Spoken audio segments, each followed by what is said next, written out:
Hi guys, I am Mukesh Gupta. Welcome to my YouTube channel.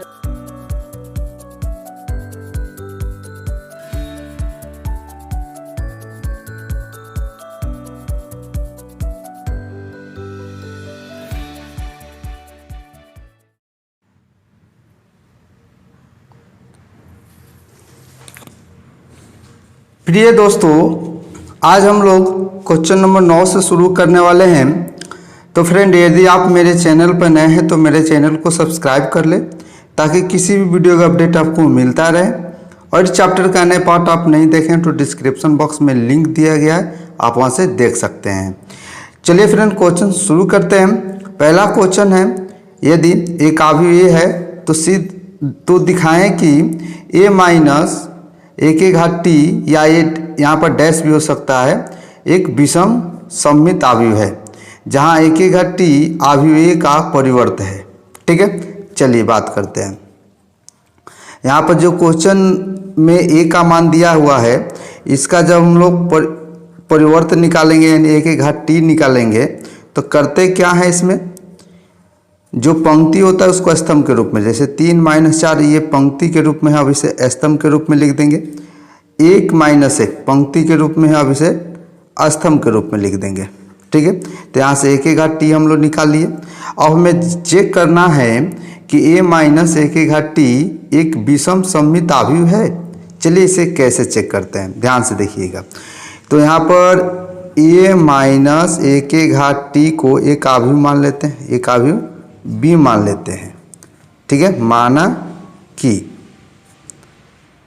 मान लेते हैं। चलिए उसके बाद इसमें हम लोग मान रखेंगे, a का मान रखते हैं। ठीक है, a का मान कितना दिया है, a का मान दिया है 3 - 4 1 - 1 दिया है। फिर लिखेंगे माइनस a के घात t का मान कितना है, a के घात t का मान है 3 1 - 4, उसके बाद दिया है -1। चलिए आगे बढ़ते हैं।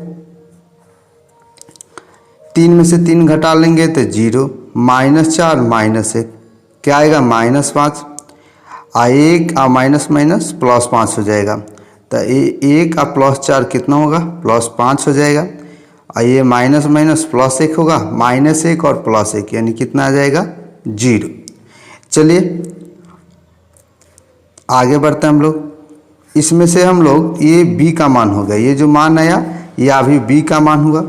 इसमें से हम माइनस कॉमन ले लेते हैं। क्या कॉमन ले लेते हैं, माइनस। चलिए माइनस कॉमन लेकर देखते हैं। तो यहाँ पर होगा 0, ये जो -5 है ये +5 हो जाएगा। ठीक है, और ये जो +5 है ये अब -5 हो जाएगा, ये 0 हो जाएगा। ठीक है, अब हम लोग b डैश निकालते हैं। चलिए इसका अब हम लोग डैश निकालेंगे यानी b डैश। तो यहाँ पर माइनस रहेगा और b डैश जब निकालेंगे, जो पंक्ति है अब इसे स्तंभ के रूप में लिख देंगे। यहाँ पर ये -5 हो जाएगा और यहाँ पर ये 0। अब ध्यान से देखिए, b डैश यहाँ पर माइनस, ये जो मान है अवयव b का मान है। ठीक है, यहाँ पर लिखेंगे b। तो यही तो शर्त होता है, यानी b डैश माइनस b, यानी कि क्या होता है, a डैश बराबर -a हो तो a को क्या बोलते हैं, विषम सममित अवयव। ये भी उसी रूप में है। उस हिसाब से जो हम लोग b का मान था a माइनस a के घात t, a माइनस a के घात t, यह क्या होगा, एक विषम सममित अवयव होगा, विषम सममित अवयव होगा, विषम सममित अवयव है। चलिए उसके बाद नेक्स्ट क्वेश्चन देखते हैं। क्वेश्चन नंबर 2 में भी एक a माइनस a के घात t एक विषम सममित अवयव है, ये हमें दिखाना है। सेम क्वेश्चन है। ठीक है, केवल अंक बदला हुआ है, ये आप कर लीजिएगा। क्वेश्चन नंबर 3 देखते हैं। a का मान दिया है हमें, a + a के घात t एक सममित अवयव है, ये हमें दिखाना है। तो चलिए क्वेश्चन नंबर 3 को कर लेते हैं। ठीक है, तो चलिए यहाँ पर a का मान दिया है, अब हम लोग a के घात t निकाल लेते हैं। करते क्या है, इसमें जो पंक्ति होता है उसे स्तंभ के रूप में लिख देंगे। 4 एक पंक्ति के रूप में, अब इसे स्तंभ के रूप में लिख देंगे और यहाँ पर लिखेंगे 5 और 8। ठीक है, चलिए अब हम लोग a + a के घात t को, ठीक है, ए प्लस ए के घात टी को एक आव्यूह सी मान लेते हैं। ठीक है, चलिए ए का मान लिख देते हैं। ए का मान दिया है 4 1 5 8 और ए के घात टी का मान लिखेंगे। ए के घात टी का मान है 4 5 1 8। चलिए जोड़ते हैं, क्या आता है 4 4 8 हो जाएगा, 5 गो आएगो कितना होगा 6 गो होगा, 5 1 6 हो जाएगा, 8 8 16। ठीक है, चलिए अब हम लोग इसका ये तो अभी सी का मान हो गया, अब इसका सी डैश निकालते हैं। तो इसमें करते क्या हैं, तो जो ये पंक्ति होता है उसे स्तंभ के रूप में बदलेंगे, यानी 8 6 पंक्ति के रूप में अब ये स्तंभ के रूप में होगा, 6 16 पंक्ति के रूप में अब ये भी स्तंभ के रूप में हो गया। तो अब ध्यान से देखिए सी और सी डैश के क्या मान बराबर है, तो बिल्कुल मान बराबर है, यानी यहाँ पर आप लिख सकते हैं सी और सी डैश आपस में क्या है बराबर है। और सी का मान क्या है ए प्लस ए के घात टी। जब एक सी क्या होगा, सी एक सममित आव्यूह होगा, तो ए प्लस ए के घात टी भी क्या होगा एक सममित आव्यूह होगा, क्योंकि ए प्लस ए के घात टी को ही तो सी माने हुए थे। तो ए प्लस ए के घात टी क्या है एक सममित आव्यूह है। ठीक है, यह एक सममित आव्यूह है। चलिए ये हमें दिखाना था, ये बन चुका है। और क्वेश्चन नंबर 4 में ए माइनस ए के घात टी एक विषम सममित आव्यूह है। सेम क्वेश्चन है, प्रश्न 9 का 1 नंबर पर ही आधारित है, तो इसे आप लोग कर लीजिएगा। हम लोग 10 नंबर क्वेश्चन पढ़ते हैं। 10 नंबर क्वेश्चन क्या है, कह रहा है निम्नलिखित आव्यूहों को एक सममित और एक विषम सममित आव्यूह के योग के रूप में लिखें।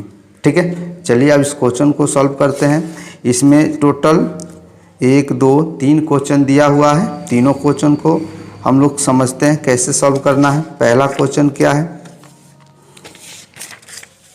देखिए, चलिए इसे सॉल्व करते हैं। तो ये जो आव्यूह है 10 का 1 नंबर ये क्वेश्चन जो है, इसको हम लोग 10 का 1 लिख देते हैं यहाँ पर। इस आव्यूह को हम लोग ए मान लेते हैं। ए बराबर लिखेंगे 1 2 4 6 8 1 3 5 7। ठीक है, तो सबसे पहले हम लोग इसका ए डैश निकाल लेते हैं, यानी ए के घात टी निकाल लेते हैं। करते क्या है, ये जो पंक्ति के रूप में अब इसे स्तंभ के रूप में लिख देंगे। फिर ये जो पंक्ति है इसे स्तंभ के रूप में लिख देंगे। फिर ये जो पंक्ति है इसे भी स्तंभ के रूप में लिख देंगे। ठीक है, अब चलिए यहाँ से एक सममित आव्यूह पहले निकाल लेते हैं। सममित आव्यूह, ठीक है, तो सममित आव्यूह होता है 1/2 ए प्लस ए के घात टी। चलिए ये निकाल लेते हैं, इसका मान क्या होगा, तो लिखेंगे 1/2 ए का मान दिया है 1 2 4 6 8 1 3 5 7। फिर लिखेंगे ए के घात टी का मान, तो ए के घात टी यानी कि क्या लिखेंगे 1 6 3 2 8 5 4 1 7। चलिए आगे बढ़ते हैं, यहाँ पर 1/2 लिख देते हैं।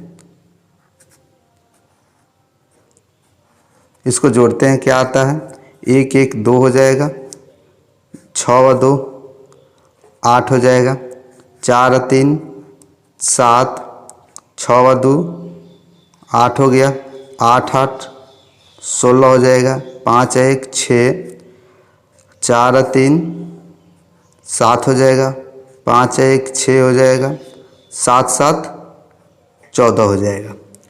चलिए अब हम लोग यहाँ से निकालेंगे विषम सममित आव्यूह। ठीक है, विषम सममित आव्यूह होता है 1/2 ए माइनस ए के घात टी होता है। ठीक है, चलिए यहाँ पर लिख देते हैं 1/2, उसके बाद ए का मान लिख देते हैं। ए का मान दिया 1 2 4 6 8 1 3 5 7। उसके बाद घटाव ए के घात टी का मान लिख देते हैं। तो ए के घात टी का मान दिया 1 6। ठीक है, लिखेंगे 1 6 3 2 8 5 4 1 7। ठीक है, यहाँ पे 1/2 लिखेंगे। चलिए इसको घटा के देखते हैं कितना आता है। 1 में से 1 जाएगा 0, 2 में से 6 घटा लेंगे तो -4 होगा, 4 में से 3 घटा लेंगे तो यहाँ पर होगा 1, 6 में से 2 घटा लेंगे तो 4, 8 में से 8 जाएगा तो 0 हो जाएगा, और 1 में से 5 घटाएंगे तो -4 हो जाएगा, 3 में से 4 घटाएंगे तो -1, 5 में से 1 घटाएंगे तो ये 4 हो जाएगा, 7 में से 7 जाएगा तो 0। ठीक है, तो ये जो आव्यूह ए है, इस आव्यूह ए को हम लोग लिखेंगे किसके रूप में? सममित आव्यूह। ठीक है, और उसके बाद लिखेंगे प्लस विषम सममित आव्यूह, विषम सममित आव्यूह के योग के रूप में लिखेंगे। यानी कहने का मीनिंग है सममित आव्यूह और विषम सममित आव्यूह को जोड़ेंगे तो हमें आव्यूह ए प्राप्त होगा। यानी ए वाला आव्यूह प्राप्त होना चाहिए, क्योंकि इस आव्यूह को हम लोगों को किस रूप में दिखाना है? सममित आव्यूह और विषम सममित आव्यूह के योग के रूप में दिखाना है। चलिए, तो सममित आव्यूह और विषम सममित आव्यूह को जोड़ेंगे तो हमें ए प्राप्त होना चाहिए। अगर नहीं प्राप्त हुआ तो ये क्वेश्चन हम लोग गलत सॉल्व किए हैं। चलिए जोड़ के देखते हैं। सममित आव्यूह, तो सममित आव्यूह का मान कितना दिया है? 1/2, 2 8 7 8 16 6 7 6 14। ठीक है, फिर लिखेंगे 1/2, ठीक है, 0 -4 1 4 0 -4 -1 4 0। ठीक है, चलिए 1/2 दोनों में है, इसको बाहर निकाल लेते हैं और इसको जोड़ देते हैं। चलिए जोड़ते हैं, 2 में 0 जोड़ेंगे तो 2 ही आएगा। 8, यहाँ पर आप देख सकते हैं। चलिए 8 में से 4 घटाएंगे तो यहाँ पर 4 आएगा, 7 में से 1 घटा लेंगे तो 6 आएगा। ठीक है, सॉरी, जोड़ना है तो 7 और 1 जोड़ देंगे तो कितना हो जाएगा? 8 हो जाएगा। 8 4 12 हो जाएगा। 16 में 0 जोड़ेंगे तो 16 आएगा। 6 में से 4 घटा लेंगे तो 2 आएगा। 7 में से 1 घटा लेंगे तो 6 आएगा। 6 4 10 हो जाएगा। 14 में 0 जोड़ देंगे तो 14 हो जाएगा। चलिए 2 से भाग लगाते हैं, तो 2 में 2 से भाग लगाइए, 1 बार में कटेगा। 2 दूना के 4, 4 दूना का 8 हो जाएगा। 6 दूना के 12, 8 दूना के 16, और 2 में 2 से भाग लगा देंगे तो 1 आएगा। 3 दूना के 6, और 10 है तो 5 दूना के 10, 14 है तो 7 दूना के 14। तो आप देख सकते हैं ये जो मान है आव्यूह ए का मान है। तो यहाँ से आप देख सकते हैं हम लोग आव्यूह ए प्राप्त कर लिए। यानी सममित आव्यूह और विषम सममित आव्यूह को जोड़कर हम लोग क्या प्राप्त कर लिए? ए। यानी आव्यूह ए को सममित आव्यूह और विषम सममित आव्यूह के योग के रूप में दिखाना था। ठीक है, चलिए हम लोग आगे बढ़ते हैं, नेक्स्ट क्वेश्चन को देखते हैं। देखिए 10 का 1 हो गया, 10 का 2 और 3 दोनों को विषम सममित सममित आव्यूह के योग के रूप में दिखाना है। केवल अंक बदला हुआ है, तरीका प्रोसेस सब वही रहेगा, कुछ अलग नहीं कुछ करना है। चलिए हम लोग 11 के 1 नंबर क्वेश्चन देखते हैं। ठीक है, यहाँ पे एक आव्यूह ये दिया है, हमें दिखाना है कि क्या आव्यूह जो ऑप्शन ए में जो आव्यूह ये है, क्या यह एक विषम सममित आव्यूह है? चलिए दिखाते हैं, इसको आव्यूह ये मान लेते हैं। ठीक है, ठीक है, चलिए इसे हम लोग आव्यूह ये मान लेते हैं। ये हो गया। ठीक है, तो चलिए यहाँ पर लिख देते हैं आव्यूह ए के कौन कौन सा एलिमेंट है। 0 है, ई है, एफ है, -ई है, 0 है, जी है, फिर -f लिखेंगे, -g और 0 लिखेंगे। ठीक है, चलिए अब हम लोग इसका ए डैश निकालते हैं। ए डैश निकालते हैं तो उसमें करते क्या है, जो पंक्ति होता है उसे स्तंभ के रूप में लिख देते हैं। यानी 0 ई एफ को हम लोग क्या लिख देंगे? स्तंभ के रूप में लिख देंगे। -e 0 जी, ये पंक्ति तो अब ये स्तंभ के रूप में हो गया। ये भी अब पंक्ति अब इसे स्तंभ के रूप में लिखेंगे। -f -g 0। ठीक है, चलिए अब करते क्या है, इसमें से हम लोग माइनस कॉमन ले लेते हैं। ठीक है, माइनस कॉमन लेते हैं तो माइनस में चिन्ह बदल देना है, जो माइनस होगा उसे प्लस कर देंगे, जो प्लस होगा उसे माइनस। ये माइनस ही है तो ये प्लस ही हो जाएगा, ये माइनस एफ है तो ये प्लस एफ हो जाएगा, ये माइनस ही है प्लस ही है तो ये माइनस हो जाएगा जीरो, माइनस जी है तो ये प्लस जी हो जाएगा, प्लस एफ है तो ये माइनस एफ, प्लस जी है तो ये माइनस जी हो जाएगा, यहाँ पर जीरो। अब ध्यान से आप देखिए ये जो मान है अवयव ए का मान है, तो यहाँ पर क्या लिख देंगे, ए लिख देंगे। तो आप देख सकते हैं ए डैश, ठीक है, ए डैश बराबर आया माइनस ए को। ठीक है, तो उस हिसाब से ये जो ए है, अब ये जो क्या है विषम सममित अवयव है। ठीक है, ये विषम सममित अवयव है। ठीक है,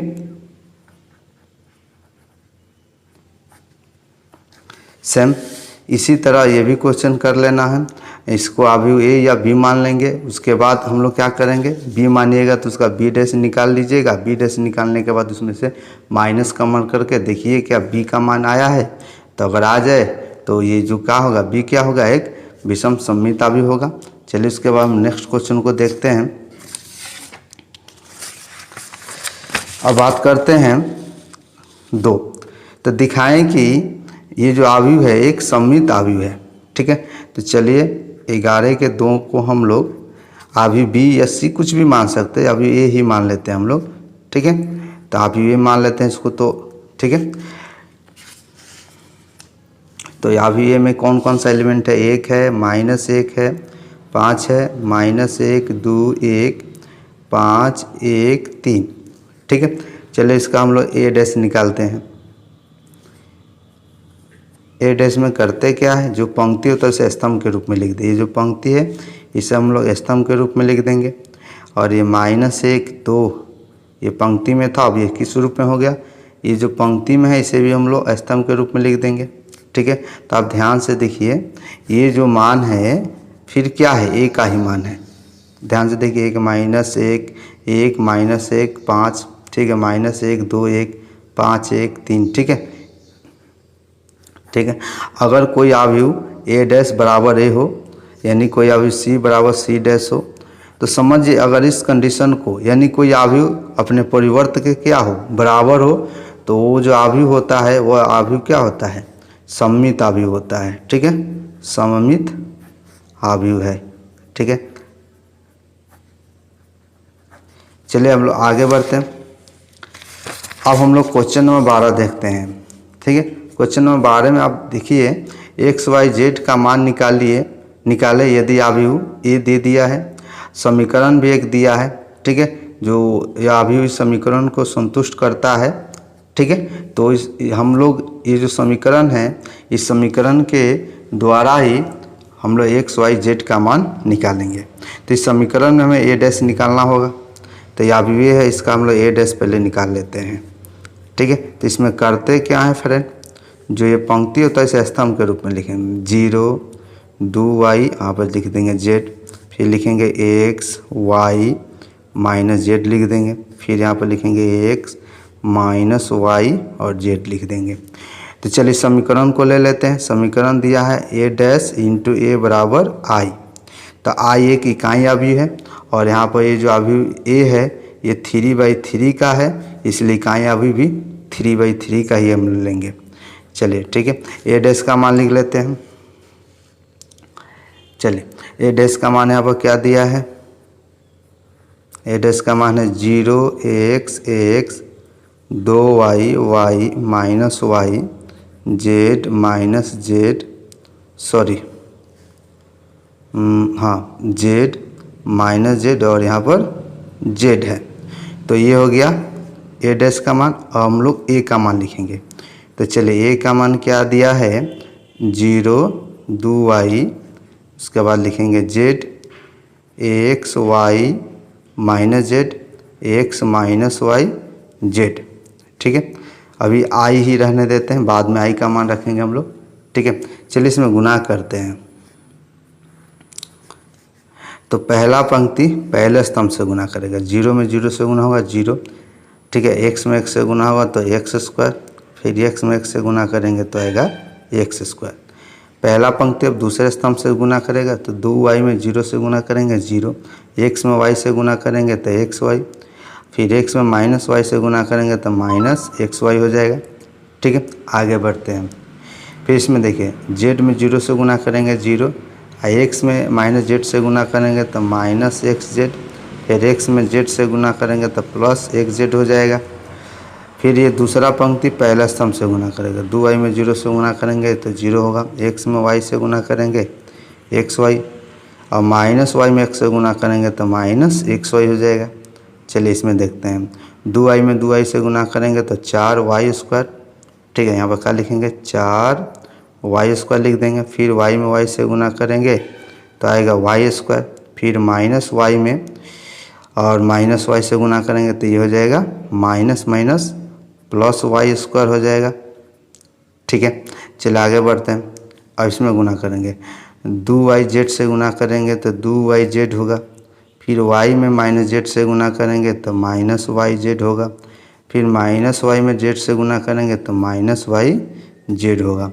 z में 0 से गुना करेंगे 0, माइनस जेड में x से गुना करेंगे तो माइनस जेड एक्स, और z में x से गुना करेंगे तो प्लस जेड एक्स होगा। चलिए आगे बढ़ते हैं। फिर इसमें 2y में z से गुना करेंगे तो 2y जेड हो जाएगा। ठीक है, देखिए माइनस जेड में y से गुना करेंगे तो माइनस जेड वाई, चाहे वाई जेड लिख सकते हैं। ठीक है, जेड में फिर देखिए जेड में माइनस वाई से गुना करेंगे तो माइनस वाई जेड हो जाएगा। फिर जेड में जेड से गुना करेंगे जेड स्क्वायर, माइनस जेड में माइनस जेड से गुना करेंगे तो प्लस जेड स्क्वायर हो जाएगा। फिर जेड में जेड से गुना करेंगे तो ये हो जाएगा जेड स्क्वायर बराबर आई लिख देते हैं। चलिए आगे बढ़ते हैं हम लोग। अब देखिए एक्स स्क्वायर के जोड़ेंगे तो आएगा 2x स्क्वायर, ये वाला कैंसिल, ये वाला भी कैंसिल हो जाएगा, ये वाला भी कैंसिल, और देखिए ये माइनस 2y या minus y z minus 2y z और प्लस 2y जेड, ये पूरा कैंसिल हो जाएगा, ये भी कैंसिल हो जाएगा। ठीक है, और minus y z minus 2y z और प्लस 2y जेड, ये भी क्या होगा कैंसिल हो जाएगा। चलिए यहाँ पर ये 0 हो गया, यहाँ पर 0 0, 4y स्क्वायर यानी ये 6y स्क्वायर हो जाएगा, 0 लिख देंगे। फिर लिखेंगे 0 0, जेड स्क्वायर यानी क्या लिखेंगे 3 जेड स्क्वायर। ठीक है, चलिए आगे बढ़ते हैं। और यहाँ पर आई एक इकाई अवयव है, तो इकाई अवयव होता है 1 0 0 0 1 0 0 0 1। ठीक है, तो 2y स्क्वायर किससे बराबरी करेगा 1 से, तो लिखेंगे 2x स्क्वायर बराबर 1। चलिए 2 को बटा में ला देते हैं तो x स्क्वायर बराबर 1/2। ठीक है, और इधर 2 ले जाएंगे तो इधर रूट हो जाएगा। ठीक है, तो ये 1 का वर्गमूल 1 होगा, ये प्लस माइनस में आएगा 1/2। तो यहाँ से हम लोग x का मान निकाल लिए। चलिए अब हम लोग y का मान निकालते हैं। 6y स्क्वायर बराबर लिखेंगे 1। ठीक है, चलिए y स्क्वायर, अब 6 को बट्टा में ला देंगे तो 1/6 हो जाएगा, तो y बराबर होगा 1/6। तो यहाँ पर लिखेंगे प्लस माइनस 1/√6 हो जाएगा। अब देखिए 3 जेड स्क्वायर किससे बराबरी करेगा 1 से, तो लिखेंगे 3 जेड स्क्वायर बराबर 1, और लिखेंगे जेड स्क्वायर बराबर 1/3, और जेड बराबर हो जाएगा 1/√, चला देंगे 1 का वर्गमूल 1 और √3 हो जाएगी, ये मान प्लस माइनस में आएगा। ठीक है फ्रेंड, अब हम लोग नेक्स्ट क्वेश्चन को देखते हैं। क्वेश्चन नंबर 13 14 देख लेते हैं। ठीक है, तो क्वेश्चन नंबर 13 क्या है, कह रहा है यदि b एक वर्ग अवयव है तथा a कोई अवयव है जिसका कोटि b के समान है, यानी कि b का जो कोटि है वही कोटि a का भी कोटि है, तो दिखाएं कि b dash into A B सममित या विषम सममित है जब a क्रमशः सममित या विषम सममित है। ठीक है, तो चलिए a को अभी हम लोग सममित अवयव मान लेते हैं, a क्या है अभी, फिर एक बार विषम सममित अवयव मानेंगे, a सममित अवयव है, a क्या है सममित अवयव है। तो जब ये सममित अवयव है तो इस शर्त को पूरा करेगा, a बराबर a डैश को पूरा करेगा। चलिए यहाँ पर B dash into A B दिया है, तो इसका हमें यही पता करना है ये कौन सा अवयव है। ठीक है, तो इसका पहले होल डैश कर लेते हैं। तो क्या होता है, जैसे हम पहले ही बता दें एक्स वाई का होल डैश करना है तो पहले वाई का डैश होगा फिर एक्स का डैश होगा। तो मान लेते हैं ए बी को एक अवयव मान लेते हैं और बी डैश को एक अवयव मान लेते हैं। इसमें ए बी क्या आ जाएगा आगे, यानी ए बी का होल डैश, फिर लिखेंगे बी डैश का डैश होल डैश। ठीक है, तो ये अब बात करते हैं ए बी, तो फिर क्या होगा बी डैश हो जाएगा, फिर उसके बाद ए डैश, बी का पहले डैश करेंगे उसके बाद ए का डैश करेंगे। और डैश जैसे ये फॉर्मूला आपको मालूम है, ए डैश का होल डैश बराबर यही होता है, उसी तरह बी डैश का होल डैश बराबर बी ही होगा।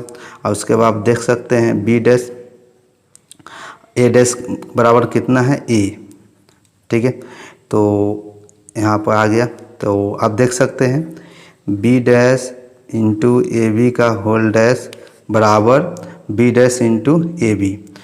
तो मैंने पहले ही बता दिया है ए डैश बराबर ए हो, उसी तरह B dash into A B का होल डैश बराबर इतना हो, तो ये B dash into A B क्या होगा, सममित अवयव होगा, सममित अवयव।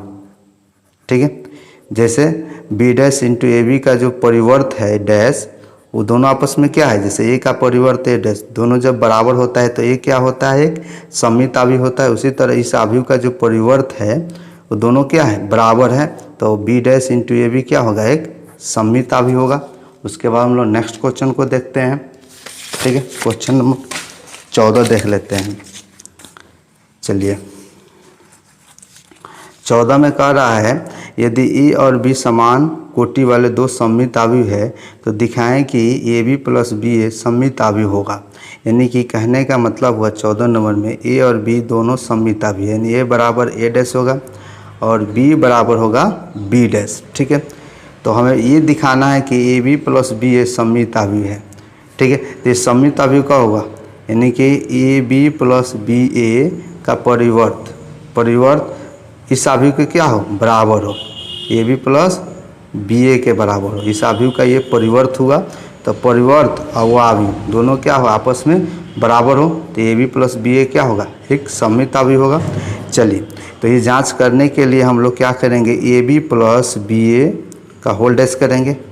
ठीक है, तो आप तो इस फार्मूला जानते ही हैं, एक्स प्लस वाई का होल डैश बराबर होता है X dash plus Y dash. तो उसी तरह लिखेंगे, यानी यहाँ पर लिखेंगे ए बी का होल डैश, फिर लिखेंगे बी ए का होल डैश।